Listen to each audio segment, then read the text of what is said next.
What's going on? It's the RapNerd, and I'm here today to do some spoiler talk about Scream 7. Being the avid fan of the franchise that I am, I have to give my thoughts on spoilers and just give my take on all of the things I think about the film and how I feel after living with the movie in my head for the past 3 days, because I did see it on Thursday night, and I pretty much still feel the same way that I felt in my initial review, but I have a little bit more to say, and the only way I can really get into that is talk spoilers. So this is spoiler talk for those who have not seen the film.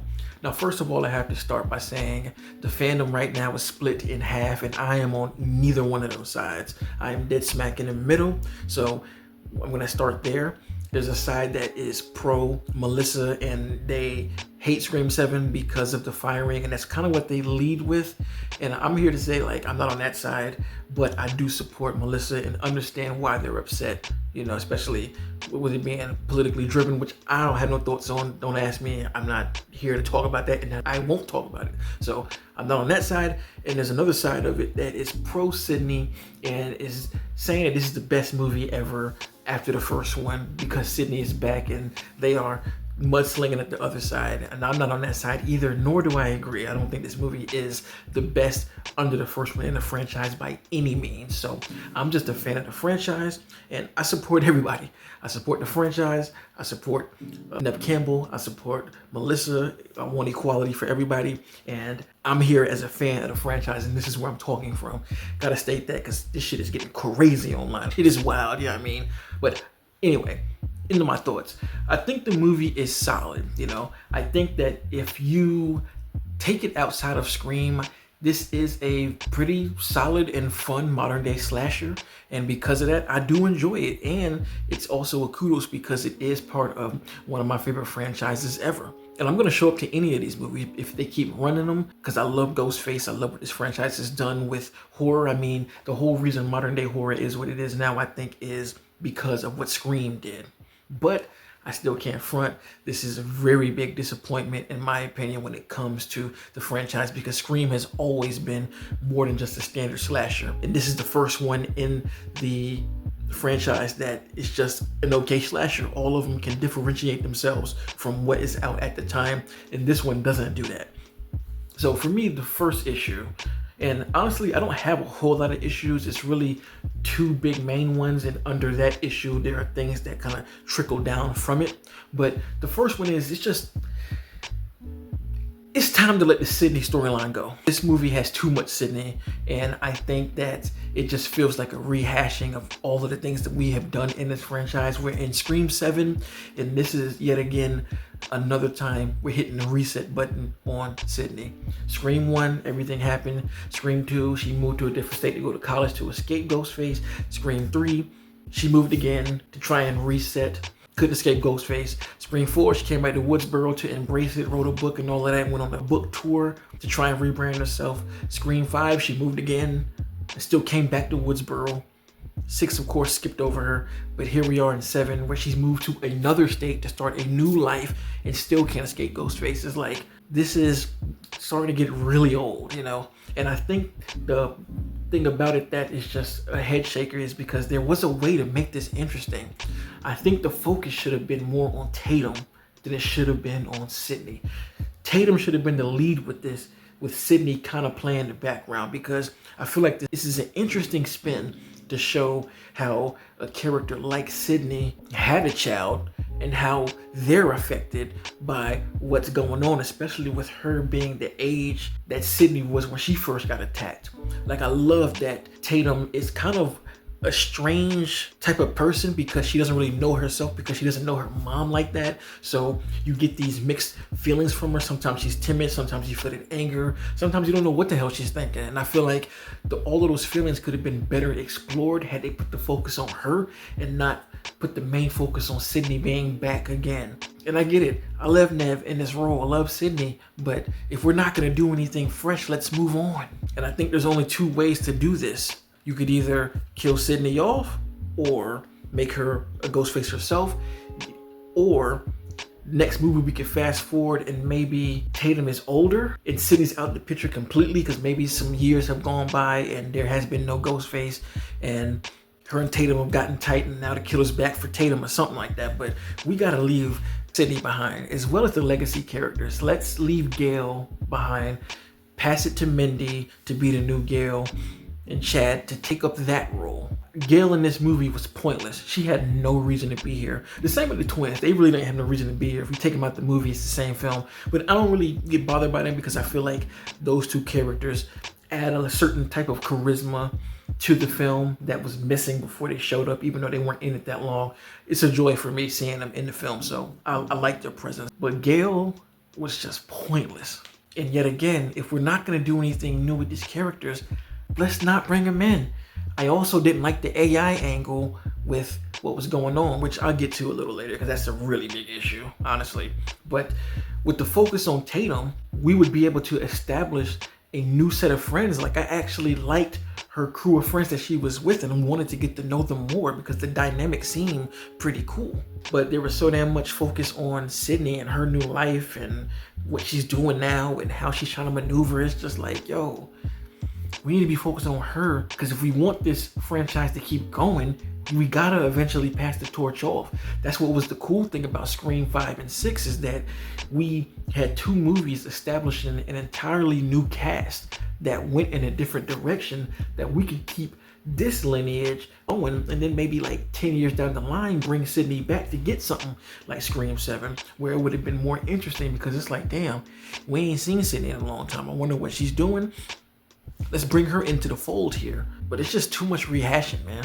Because that was one of the fun things about, Halloween 2018, which I feel like out of that new trilogy, that's the movie a lot of people like, is that you get equal amounts of time with everybody. Yes, you're with Laurie, but you also see that Laurie now has a daughter and a granddaughter. And you see the dynamic of what Laurie's upbringing on Karen also did for Andy.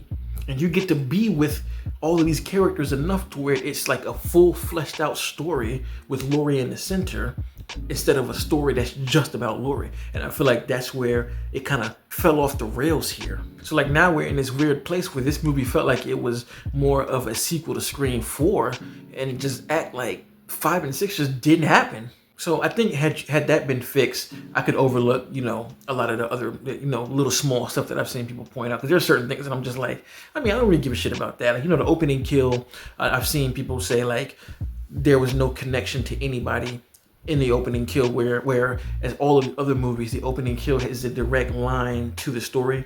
And it's like, I get it, but I guess the symbolization of this Ghostface is burning it all down and the tide of all of this shit here, I could roll with that if everything else was right. Like my next big issue, this reveal was really terrible to me. And I try my best not to call anything terrible, but I don't know what the hell happened here.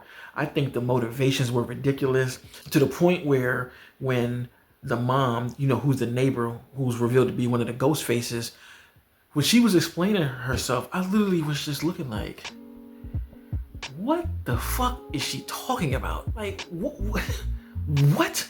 Talking about Sydney in the book, and she wrote it and it inspired her to kill her husband. I'm just like, Sydney wrote that book over 10 years ago. Like, what are we talking about here? And then she barely was in the movie enough to even see the connections play out. And the same goes with the other guy who was the psych patient ward. I just thought that he was terrible. They didn't even have the audacity to like connect his ability to work on AI with any damn thing. It would have been cool if he would have been the uncle of like one of Tatum's friends, the dude who she was into, and he was good with AI. Like, I was expecting him to say like, I was this kid's uncle and he taught me how to use AI unknowingly. He was just showing me how to do it, and I kind of got the gist of it. But nah, he's just like, oh, I used to work for IT. And I'm like, really? For a franchise to be so cleverly written and weaving all of these plot lines into one another somehow, this is what we get? This shit is ridiculously loose and nonsensical. Like, this reveal just did not feel earned in the slightest bit. Like, I would have liked more if Stu actually was alive. That would have made more sense to me than just having these two characters out of left field. And then the great thing about Scream is whenever they present, the reveal, it's always characters that have kind of been around enough to where it feels like the writers are playing in your face, where you're like, oh, this person was amongst the whole crew the entire time. I didn't even see it coming because they were around. You barely are with the neighbor slash mother or this guy. The guy had one sequence or two, maybe. I don't know. I don't remember. And the mom had a few. I saw somebody on Twitter try to defend this, talking about she has 17 minutes of screen time. And I'm like, bruh, 15 minutes of that time is when the reveal happens, so that don't really count. And even if it does, that's even worse writing for the fact that this time that she was on screen was totally wasted. Like, dog, I'm telling you, when I watched the movie, I was into it. Like, making myself into it. Like, I get what they're doing. They're just making a modern day slasher, and they want to use this AI gimmick, bringing the killers back, which I thought was like really just such a nostalgic bait type thing. And I didn't like it, but I was just like, I see what they're trying to do. They're modernizing it, and we're throwing what we know Scream 4 to the wayside and just wanting to bring back the story to Sydney. But that took me out of it. I was just like, all right, like, what are we doing here? Like, neither one of them even seemed capable to do any of the shit that was going on with Ghostface, which to me, that was the strongest part of the movie. Ghostface in this film was fucking incredible. Loved all of those scenes, loved the direction of them. And that's what really made the movie worth watching and entertaining, and what makes me like it, because they executed Ghostface in a way that I've never seen him being executed in any of these movies. Ghostface here, I feel like, was the first movie to actually frame Ghostface as like an actual ghost. And I thought that was cool. That opening sequence when the girl is standing in like this hallway and you see Ghostface's mask kind of appear Halloween style, and then it just goes back into the dark. Ooh, so good. And there's another moment when Sydney's husband is on the construction site of the house, and this tarp is flapping, and it flaps forward, and you see Ghostface there for a second, and when it flaps back, you see his face, fade away. So good. And just the way Ghostface would appear out of nowhere, it just felt ghost-like. Every single kill scene I loved. The intensity, the creativeness, and that's one thing that the movie had for itself too. The kills were way more creative than any of the other movies. These movies tend to lean on just stabbing and brutality more so than actual creativity. I mean, the stage kill when she was swinging on the harness and he was slicing her, A1 creativity. The wall stabbing and they have to slide through the walls and escape, A1 creativity.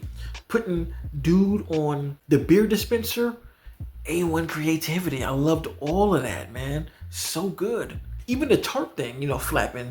The closest I think I remember that, them doing that in any of the Screams was Scream 3, when they were in the studio with a bunch of Ghostface costumes. But this was even better to me because of how natural it was in the environment. So you pair those scenes with the classic score, I had a good time, And if that's what they're going to go for these next Screams, where the focus is pretty much on Ghostface and just seeing what he can do and, finding different creative kills and ways to shoot Ghostface, I'm here. Like I said, I love this franchise. And personally for me, this is the only one that I think is just okay. I think all of the prior 6 are good. I'm seeing a lot of, revisionist history where people are trying to act like 5 and 6 are just terrible, which is pretty whack to me that new movies do that within a franchise. You just look back on the old one and just try and dump on it. So yeah, the Ghostface was a really big positive of the film. And again, I was able to order the Steelbook, and I have it coming. Don't know when it's going to release, but I love that artwork. And yeah,